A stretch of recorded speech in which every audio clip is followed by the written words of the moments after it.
All right, episode 5 of Story Time. I have a ton of these stories from my time working as a bookie. I've shared a lot of them inside the Discord community I run. This story here is about a time when things got a little out of control attempting to collect from a bettor who couldn't pay what he lost. Now, for any of this to make any sense, I first need to provide some context. Now, when I was a bookie, you had to go and meet up to pay or collect from the bettor. This was way before Venmo and Cash App, which is now how a majority of bookies settle up. Bookies today don't realize how easy they have it. Have you ever thought about being a bookie? Right now is a pretty good time for it, and I can help answer any questions you have about getting started. I've recently helped a few people start their own sportsbook operation. Some of them didn't even really know much about sports betting either. It's easier than you think. Now, if interested, just DM me. I'll explain how it all works. You can DM me through the links in my bio that have all my social media platforms, or you can join the Discord community for free, and we can talk in there. All right, now, as a bookie, the primary responsibility is collecting money from bettors that lose and paying the bettors who win. This is done weekly on Settle Up Day, which is typically Mondays. For anyone that's unfamiliar with betting with a bookie, you don't deposit money to start betting. You bet on credit, and at the end of the week, whatever your balance is, you settle up. So technically, I mean, a bettor who doesn't have a single dollar on them can place bets through a bookie. It's the bookie's job to make sure bettors can't lose more than they can afford to pay, and you do this by setting different available credit limits for bettors. You don't want someone who delivers pizzas for a living the ability to even lose $5,000 in a single week. I mean, unless he's delivering pizzas as a front for his drug trafficking operation. But the point is here, as a bookie, it does you no good if the players lose but they can't pay. You always want to have an idea of your customer's financial situation, and a lot of times this just comes by trial and error. All right, now, so every Christmas Eve, my uncle has a family party. While watching football, a guy came up to me and started talking to me about betting. Now, I'm not going to use any real names in this stories like I've done in the previous episodes of Storytime. You know, even though my videos get like 10 views, you never know who's watching. People who know me will know the people involved in the stories, even when using these fake names. But at the party, Ralph was sweating this game out on TV. I knew Ralph from family parties. His son Jay was married to my cousin, and Jay and I knew a lot of the same people. But this was basically Ralph and I's first conversation together. It was no secret I was a bookie, and this conversation was basically leading up to Ralph looking for an account to bet on. I asked Ralph the normal questions a bookie should ask when signing up a new player. How much do you bet per game? He responded with only about 500 per game. I had a fairly big sports book at this time as far as like amount of customers go, but 500 per game was more than anyone I had betting with me at the time. All my players bet in the range of maybe, say, 25 on the low end to 200 on the high side, but only a few would bet 200. Now, as a bookie, you don't want one single player that bets way bigger than all the other players because this can lopside your sheet, meaning, your weeks will just be heavily decided by how good or bad that one big bettor does. But greed is, a powerful thing. I'm not thinking of him winning 500 per game. I'm thinking more about him losing 550 per game. So a couple days later, I get Ralph all set up with an account. His max allowed bet is 500 per game. His weekly available credit limit is 5,000. I give him his login info, username, and password. And he wasted no time firing in bets. The name of the website I was using at the time was called Big Boy Wagers. I remember the site name because it was the first website I had. Prior to using a website, I took bets over the phone and used a pen and paper to track all the bets and figures. But you still had to meet up in person to collect and pay. No personal information or card info is put on these websites. The bets are just made strictly with available credit. Now, first few weeks, Ralph and I it was uneventful, basically. We just never had to meet up the first month of him betting because his end week balances was always small enough to just carry over to the next week. Like if he lost 50 one week, we weren't going to meet up to settle up for 50. We just carried it over to the next week. Now, my first uncomfortable interaction with Ralph was when he won 2,800. He was calling to collect before I was even awake on Monday. No big deal. I thought I just chalked it up to him being older. He's probably up at 5 a.m. and like 9 a.m. is like midday for him.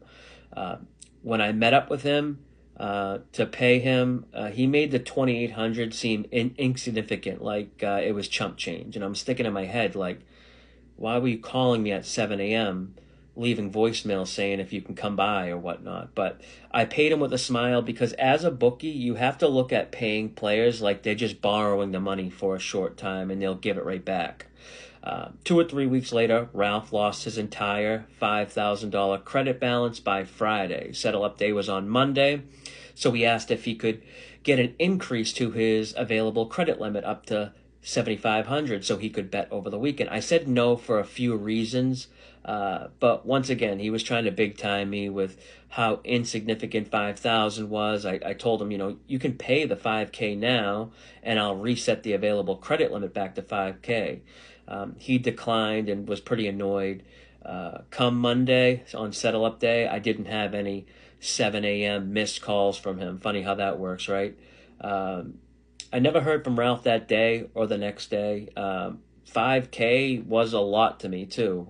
It still is, and to anyone who says it's not, they're just bullshitting. But I'm thinking there's no way Ralph is going to stiff me. He's basically my uncle. Not technically, but through marriage, maybe, I guess. But I'm eventually going to see him at some family gathering. He can't just avoid me. I'd call Ralph several times a day, no answer. I had a trip to Las Vegas coming up for March Madness, and that 5,000 would be great to have, but still no word from Ralph, at least not yet anyway. The few days before leaving for Vegas, I was preparing my friend to be in charge of my sports book while I was gone. Although most of my clients were betting on the website, a lot of people did still call in bets. Keep in mind, this is the phone here on the screen that was the most popular phone around this time.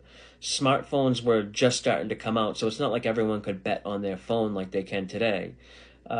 Plus, bettors would call to ask questions or need something adjusted or changed, so I left my work phone with my friend and was confident everything would run smooth while I was in Vegas. I left on a Thursday and came back late on Sunday night. As soon as I got home that Sunday night, I wanted to check the numbers to see how the week finished, and it was a great week. The book had won something like 7 or 8 grand. March Madness was just off to a great start. As I was going over the numbers, I noticed a player named Todd owed 4,000. I thought this had to be a mistake. First off, Todd, his bet limit at the time, available credit was like 1K, and he hardly ever bet.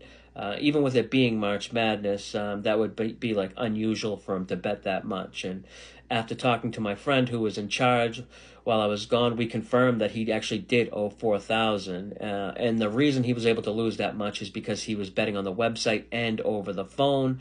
This was my fault for not telling my friend that you have to combine the phone action with the website action. Todd lost 1K right away on the website, and he called and asked for an increase, and my friend who was in charge gave him 500 more in credit, which he lost right away, but he was also calling in bets over the phone. Now, the next day was Monday, settle-up day. I already knew I wasn't simply going to just call Todd, meet up with him, and him hand me 4K. But Todd was like a really nice guy. He's a little older than me. We know a ton of the same people. My best friend's older brother was actually roommates with Todd at this time.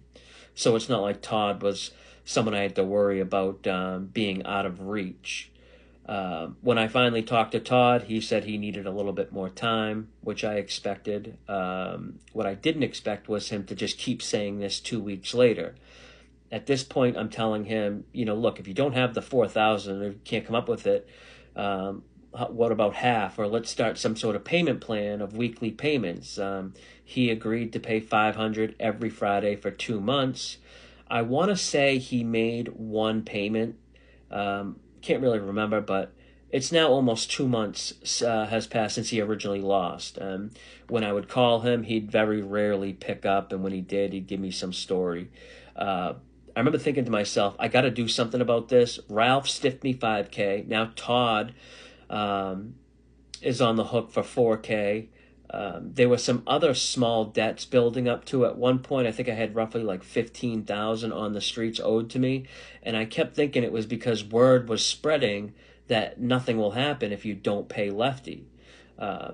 This is what I was thinking in my head, and it was like consuming my thoughts and eating me up.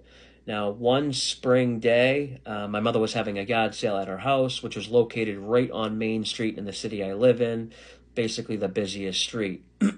This guy, Joe, was walking by and stopped. He was my older brother's friend who I haven't seen in a while, so I went inside, told my brother Joe was outside. He went outside. They hugged like long-lost pals. Joe had just gotten out of prison. They began catching up.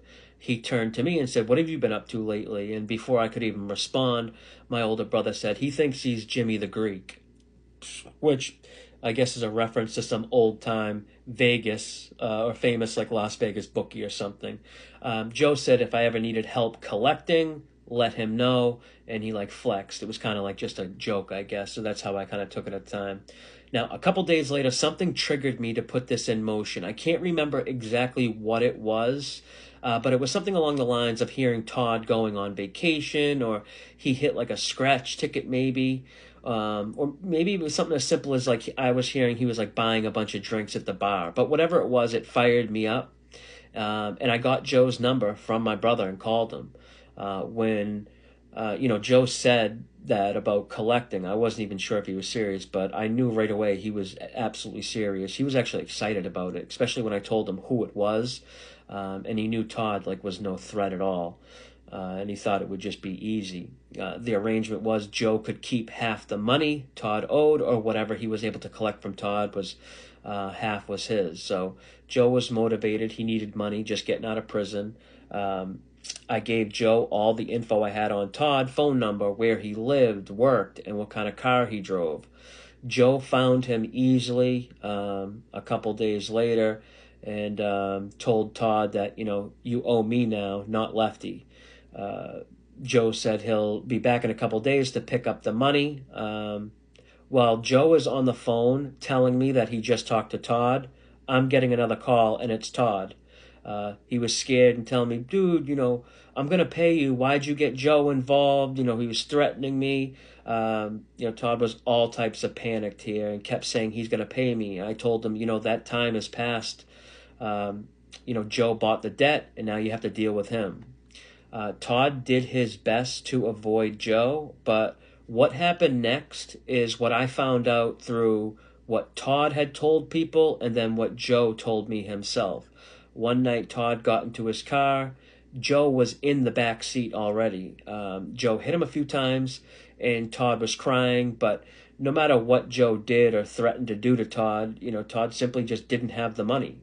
Joe wanted his car and the title for payment, which he got, but he called me while they were still in the car together and told me to come there to Todd's house. Now, I can't confirm if this is true, but Todd himself told people Joe held a screwdriver to his neck while they waited for me to show up. Joe was in prison for stabbing a mechanic with none other than a screwdriver. He was gaining a reputation for the screwdriver being his favorite tool. Now, when I showed up to Todd's house, him and Joe were standing outside. Joe had the car title in his hand and told me, "Todd has something to tell you." What he began telling me was that the bets he made weren't actually his and that he was placing them for someone else. At first, I didn't even care. He could have told me God himself made the bets. It makes no difference. Todd is still responsible for the bets made on his account. I asked him, well, who made the bets then? Can anyone guess here who he said? If you can guess who he said, write it in the comments now, and I'm going to be back for part 2. Little cliffhanger here. Anyone who guesses correctly, I'll shout them out in part 2's video. Hope you guys find some of this type of content interesting. Let me know with a like or a thumbs up if you do. Make sure to subscribe to the channel. Hit that notification bell as well so you can be alerted when I post part 2. Thanks for watching. Until next time, good luck with your bets.